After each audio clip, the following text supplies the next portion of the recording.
Before we get into this special weekend edition of Just the Truth, let me tell you about the latest special from Michael and Dale at MyPillow. The standard MyPillow, normally $49.98 for a limited time only, just $14.88 with promo code Joey. Go to MyPillow.com, click on the radio listener specials, and see all the specials. There's a limited quantity of just 10 at this special price. That's $14.88 with promo code Joey. Thanks for joining me in the PhD Weight Loss Studio. To lose weight for the last time, visit myphdweightloss.com. Starting September the 1st, the South Carolina's new hands-free driving law goes into effect. State officials witnessed Governor Henry McMaster sign the bill into law in a recent ceremonial signing. This now makes South Carolina the 33rd state to pass such a law. Joining me today is a lady who has fought hard for the passage of the law for a number of years. I'm happy to introduce Kelly Willenberg. Kelly, welcome. How are you? I'm good this morning. How are you? Thank you for having me. Well, it's always a pleasure. Let's talk about the recent signing and the passage of this law in this past legislative session. This is personal to you, Kelly. Some people can think about the idea of how dangerous it is to drive while texting or talking on your phone, holding the phone in your hand. We can even acknowledge the fact that statistics show us that distracted driving has contributed over 20,000 traffic accidents this past year. But until you or a loved one is directly affected, as you have been, it really doesn't become real. And that's your story, Kelly. You lost your husband because of someone driving and texting. Take us back to the accident and that took Dale away from you and your family. In 2017, I believe? Yes, it was 2017 in June.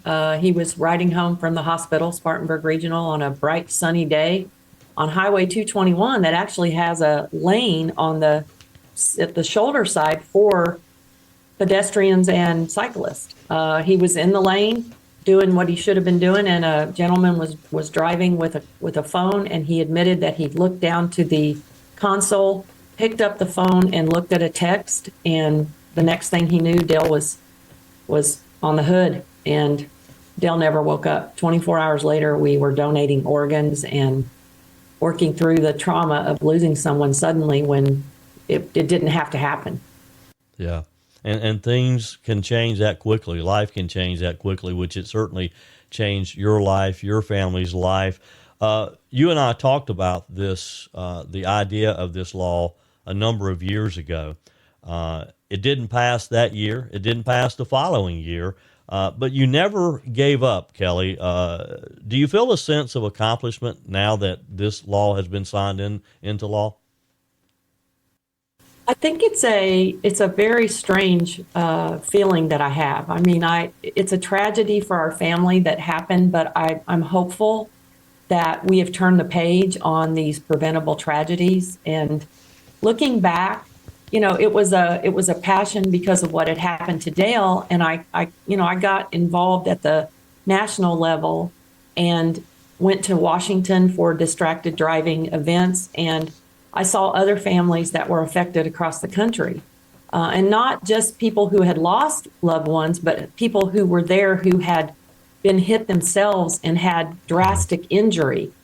And when you've experienced that, you see people really dealing with the impact of someone on a phone, and honestly, it's not just electronics in your hands. It can be turning around to look at your children, or messing with a Sirius XM or putting on mascara. I mean, it can be a number of things, but statistically, it takes you 4 seconds to look down at a phone and look up, and I know from experience those 4 seconds can take a life. So it became a passion. It became a drive that I just wanted to see happen. And it took us 7 years. I mean, Dale's been gone 8. Representative Bill Taylor was working on this the year before Dale was hit. So it's been 8 years.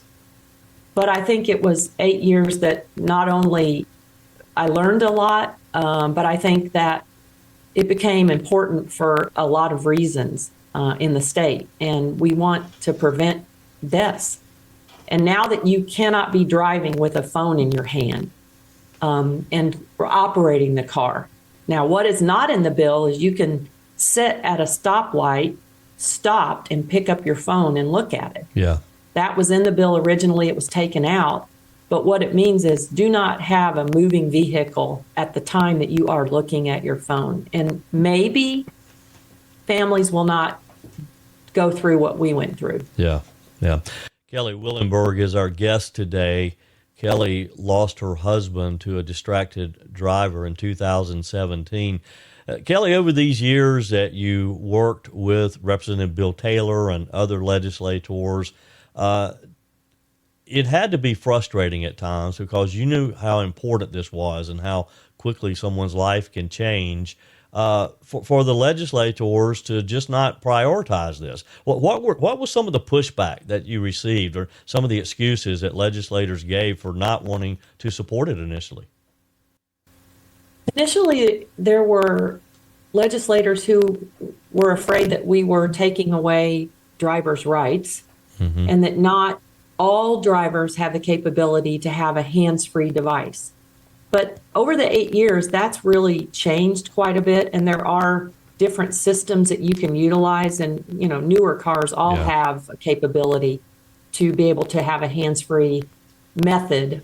And I believe in some ways people were afraid that it would be unenforceable, that the police would have a hard time enforcing it, and that it possibly would become something where they were more looking at it from a different perspective than just the phone.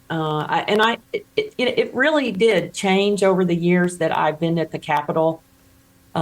It became more of a push for there to be protection and there to be safety.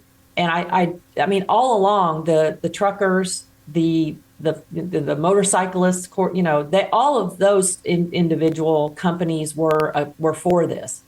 It just took us getting to the point where the legislators did, in fact, prioritize it. And I think you've hit on something. It became something that was urgent. And there's highway funds connected to distracted driving laws. And, there's more states that are looking at it. I mean, Louisiana was signing it, I believe, the day we were or the day after. So it's front and center across the country now. Yeah. Take a minute, Kelly, and just tell us, I mean, this is new. It takes it'll start being enforced September the 1st. As I understand it, for the first 6 months, there's going to be warnings given. Take just a minute, though, and just give us a quick summary of what the law includes. I mean, you mentioned, I guess you can still touch your phone at a stoplight when your car's not moving. Is that correct? That's correct. Yeah. Yeah. I believe that you have 6 months. So from September 1st to, I believe it's February 28th, there's going to be a grace period of warnings given. And they are going to educate drivers who they do stop with the new law. A pamphlet, I believe, is going to be handed to them. There will be no tickets issued. Yeah. After that point, tickets will be issued, and it will be $100 for a first offense and $200 for a second and thereafter offenses. But there also will be the penalty of 2 points on your license every time you receive a $200 ticket. And distracted driving, there was a texting law previously, but when the driver hit Dale, he didn't have insurance, he didn't have a driver's license, there were other extenuating circumstances. He left the scene of the accident. He is in jail for 12 and a half years, a suspended sentence of 25. But there was a lot of differences with him not having a license and insurance and leaving the scene. Previously, you really didn't have any penalty if you hit a bicyclist or pedestrian or motorcyclist. They just essentially walked away. Sure. And that's happened here in Greenville to a couple people who were walking or running with their pets or cyclists recently. Yeah. Wow. Kelly, thank you for hanging in there. Thank you for continuing over these years to encourage the legislators to support this. Again, I know Representative Bill Taylor was a crucial part of this, and y'all made a pretty good team down there. But I would work with Bill Taylor on anything. Yeah. He's a wonderful human being and a great legislator who knows the beat of what's going on at the legislative, in the legislative session. And Sure. I appreciate Bill so much. He's Sure. been such an instrumental part of this. Yeah. I mean, I was a small piece of what happened, but I feel like that I was able to keep it front and center, and I was doing things nationally that became, more known. So Yeah. Well, thank you for having me. it's a pleasure to have you, and I'm glad that we're able to talk about this has now become a law, and we're all safer because of your work, Kelly. So thank you again for hanging in there. Thank you. Yeah. Have a good afternoon. Your comments are welcome on the Furman Ford text line, 864-477-JOEY. That's 864-477-5639. Emails always welcome, joey@joeyhudson.com.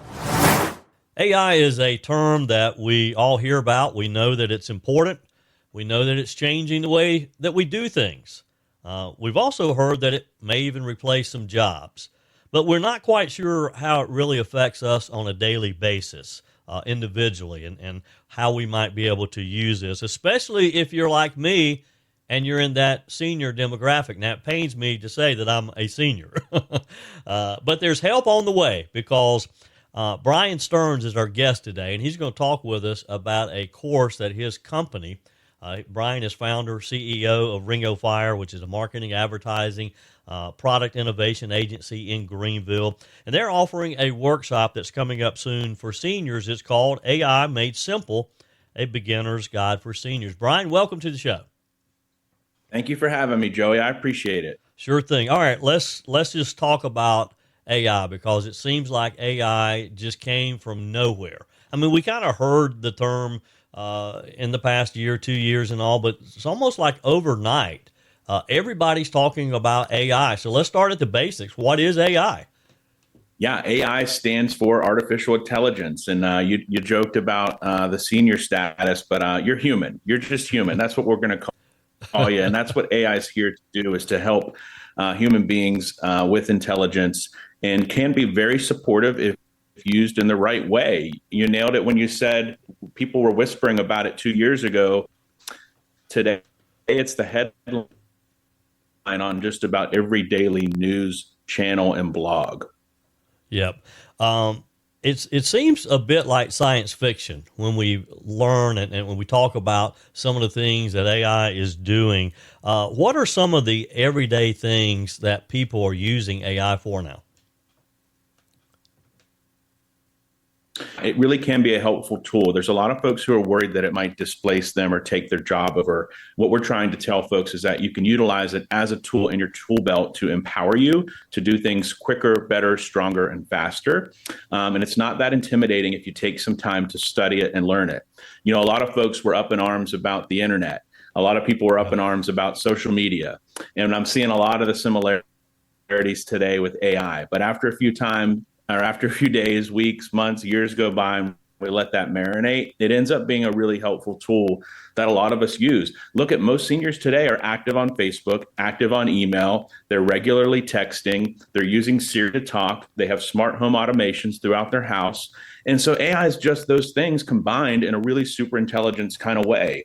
It's going to help folks in any generation build that grocery list, help better understand the legal copy within an insurance letter, to assist with creating some content if you're a marketing designer, or in the forms of communication, drafting a newsletter, building a website. Things that you used to have to spend days and weeks and months and lots of dollars on, you can now do from the comfort of your home with a few basic commands. Yeah, Brian Stearns is with us today. Brian is founder, CEO of Ring of Fire here in Greenville. Brian, anything that's new sometimes meets resistance. What's some of the typical resistance you're finding with people when you're talking about AI? You know, a lot of folks will say AI is not for me, or I don't want anything to do with it, or this is trouble. And again, I totally understand that. Anything new is uncomfortable. And a lot of folks, it just takes time with technology being comfortable with the uncomfortable. And part of that is just taking time on your own time, whether that's on the couch on Sunday morning or from the office over lunch break, to just really understand the basics. I go back to, once again, you look at traditional communication and how it started with radio, and then we moved to cell phones, and then we moved to the internet, and then we moved to social media, and all this smart home automation and adaptability in vehicles. I mean, it's ever changing. It's been a process over time, and we're just at a place now where it is front page news. And there's a lot of things that it can help everyday human beings with, from simple tasks around the house to organizing a list to sending out Christmas letters, on up to understanding a diagnosis. You may go to the hospital and get a 3 or 4 page report from your doctor that you don't understand. I don't know how people can sometimes read those.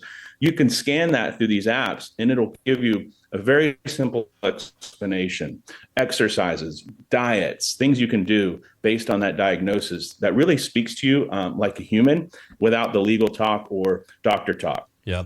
Brian, is there concern that AI could be used for things that maybe it shouldn't be? Let's say, for example, in the classroom. I mean, I would have loved to have had ChatGPT back when I was having to write book reports. Will students use AI when maybe they should use their own skills, their own thinking skills, their own writing skills? Yeah, of course. I mean, listen, there's a dark side to the internet. There's certainly going to be dark sides to AI technology and machine learning as we move forward. But it's all about creating positivity and using it for community. When I think about students, even as a professor at Clemson, I encourage the class to utilize programs like ChatGPT and Gemini on Google because it's a great foundation. It helps you cut down a lot of that research time, a lot of those initial drafts, a lot of the framework for a presentation or a large paper or even a speech. I mean, if you need to deliver a speech internally at the workplace or to the public community, this can help you pull those bullet points together. You put it in your own words ultimately, but it really takes away a lot of that prep time that you stress and fret over and just gives you the encouragement of speaking exactly the words that are natural to you once it builds that framework. So yeah, the examples I use are a lot with correspondence, communication, cutting down on email. You know, think about how much time you spend on emails and text alone each day. It's probably a couple hours just for you, Joey. Yeah.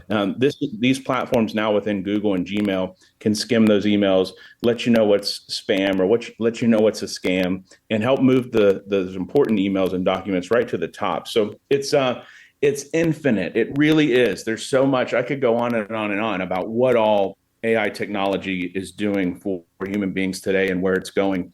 Yes, there's probably going to be some dark sides to it and some corruption to it. But if you can utilize it as a tool to make your day better and figure out how to harness those powers, I really think it's going to be an improvement if used right for human beings. Yeah.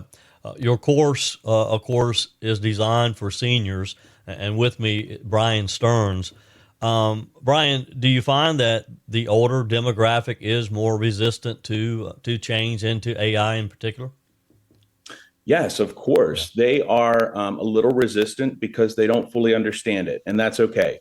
You know, I remember teaching seniors in high school how to use email. That was a course that we did with our local Keystone Club. Yeah.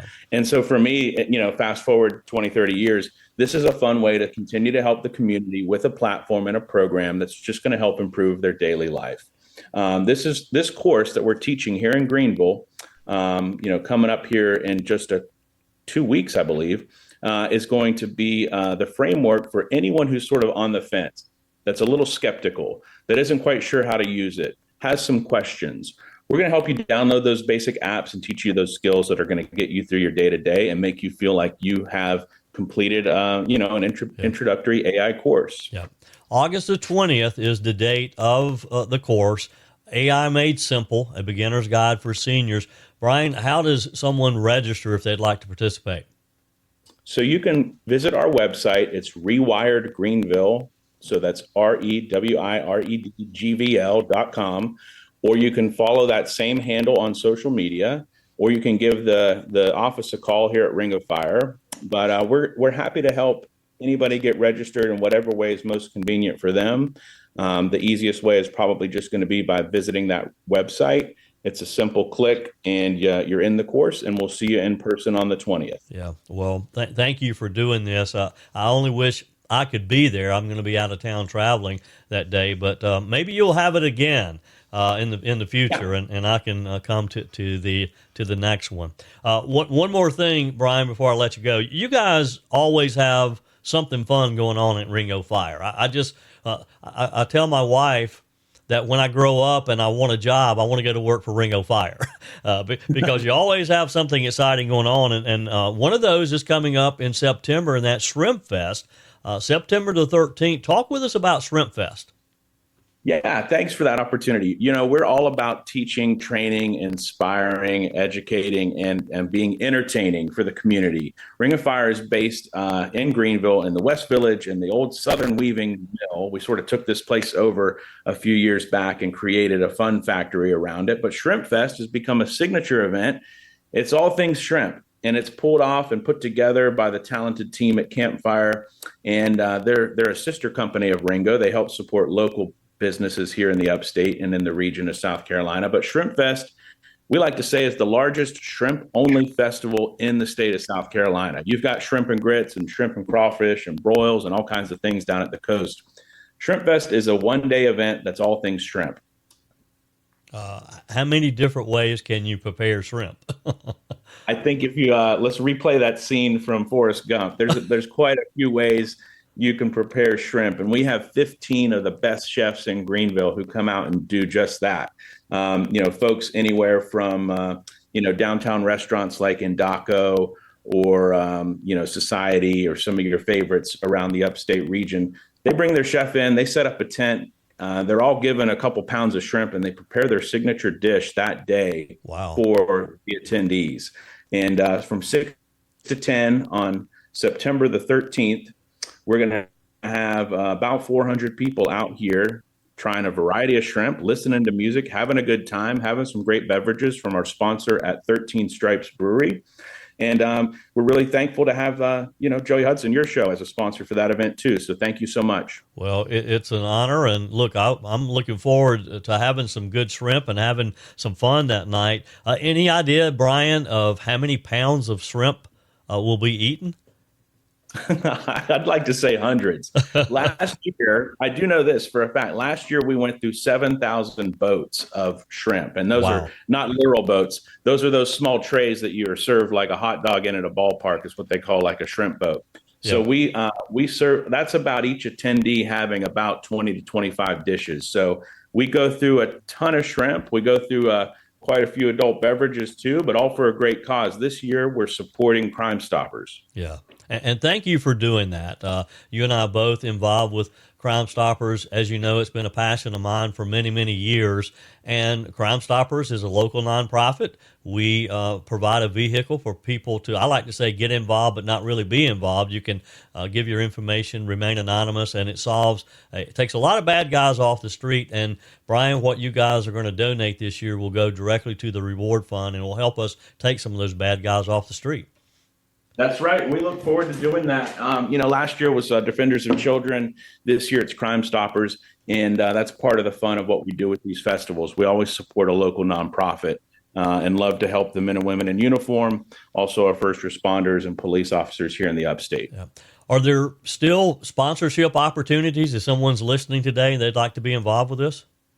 Yeah, tickets are selling pretty quick. We've got a couple VIP passes left, a few general admission passes left, but we've got 2 sponsorship opportunities as well. If any local businesses or brands or people would like to have their logo or likeness attached to the festival, we're certainly going to play that up and make sure you get a VIP package for that. Those 2 sponsorship opportunities, one is for the VIP lounge, and the other one is for our entertainment sponsor. Yeah. And folks can reach out to me directly through the Ring of Fire website or LinkedIn just to learn more if they'd like. Yeah, Brian Stearns is my guest today, founder, CEO of Ring of Fire Agency here in Greenville. We're talking about ShrimpFest, which is something they do on their beautiful campus, historic campus. And I got to tell you, Brian, the job you guys have done in turning those old textile warehouses into your headquarters. It's just amazing, and you have to be proud of what you've done there. Well, thanks for saying that. It's been a lot of hard work from the team and a vision from a number of people, but we are just thrilled to be in such an unconditional and untraditional business setting. It's so fun to come to work in an old weaving mill. I mean, This place was built in 1920, and the folks at Southern Weaving were manufacturing seatbelts and brake pads for the Ford Motor Company in the 20s, 30s, 40s, and 50s here in Greenville. And so there's a lot of history here, and it's just been fun to revitalize it and sort of bring it back to life and host all these community events now. Yeah. Again, ShrimpFest coming up September 13th. How do you get tickets, Brian?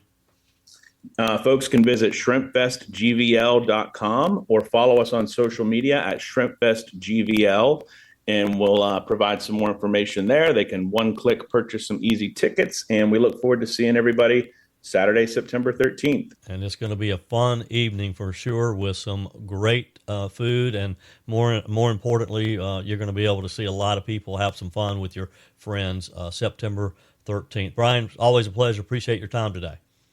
Always a pleasure with you as well, Joey. Thank you so much for all you do, and we'll talk to you soon. That's it for this special weekend edition of Just the Truth. Thanks for joining me in the PhD Weight Loss Studios. To lose weight for the last time, visit myphdweightloss.com. If you haven't joined my mailing list yet, visit my website, joeyhudson.com. Click on the Connect with Joey button so that you can receive our emails and the most up-to-date news. Also, join me on my YouTube channel. Be sure and like, comment, and subscribe. Just search for Joey Hudson. As always, thanks for spending a few minutes of your day with me. Do me a favor and forward this episode to a few friends. Just click on the share button and send to your contacts. We need to build an army of conservatives to win our country back, and we can do that by continuing to share the truth with our friends and family. Keep those comments coming via the Furman Ford text line 864-477-JOEY. Email to joey@joeyhudson.com, and I love your messages on the MyPillow message line. Again, that's 864-477-JOEY, 864-477-5639. Be sure and take advantage of the MyPillow special, just $14.88 on the standard MyPillows when you use promo code Joey. Order online at mypillow.com or call 800-893-4053. We're back again tomorrow and hope you'll plan to join us. Until then, remember, God's got this. He's still in control.